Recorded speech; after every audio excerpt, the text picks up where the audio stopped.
Mudah-mudahan ini berhasil, nanti masyarakat bertani akan ada pilihan pertanian baru. Assalamualaikum warahmatullahi wabarakatuh. Berita Uronyo.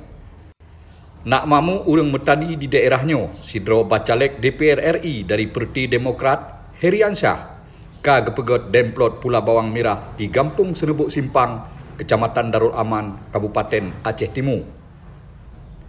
Heriansyah, salah siro pengusaha muda Aceh, nibak berita bahasa Aceh gopnyan gepesampo bahawa bawang merah yang gepulanyo dengan cara organik atau hana gepake pupuk kimia.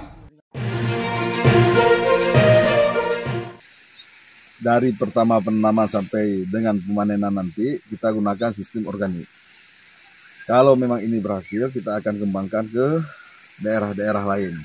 Jadi petani di Aceh Timur punya opsi pertanian baru dengan bawang merah.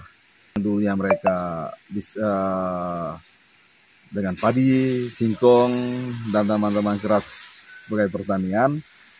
Mudah-mudahan ini berhasil, nanti kita masyarakat bertani akan ada pilihan pertanian baru. Dalam kerjanya, Heriansyah kerja saban dengan siro ahli pertanian organik yang kena sertifikat nasional, Nakeh Julfan atau yang sering gehoi Pak Tani.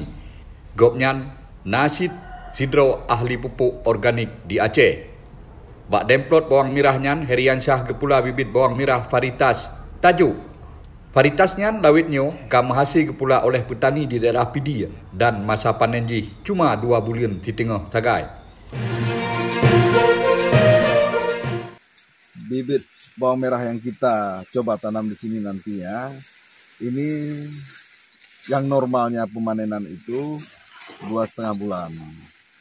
Itu akan panen. Nah, Kecik Kampung Senebuk Simpang, Zulkifli nibak berita bahasa Aceh gopnyan gepegah. Gopnyan cukup semangat ke dengan ide-ide yang jeroh dari anak mudanya. Menanam bawang, yaitu bawang ini bibit super nih Pak. Bibit super yang dibawa, maka kami ini akan kami coba tanam. Bagaimana nantinya hasilnya dengan menggunakan semuanya kami gunakan itu pupuk organik. Nah, karena pupuk organik ini lebih baik digunakan karena dia tidak berefek kimia yang lainnya. Jadi kami harap apa yang sudah diupayakan oleh teman-teman yang hari ini memberi support kepada kami untuk menanam bawang dengan secara melakukan pemupukan organik mulai dari awal hingga masa panen nanti. Pak Gesik dan masyarakat di Senan Gepetruk terima kasih ke anak muda kreatif lagi Heriansyah yang kagetim pegot Demplot laginya hingga jid ke contoh untuk petani-petani lain yang na di Aceh Timur.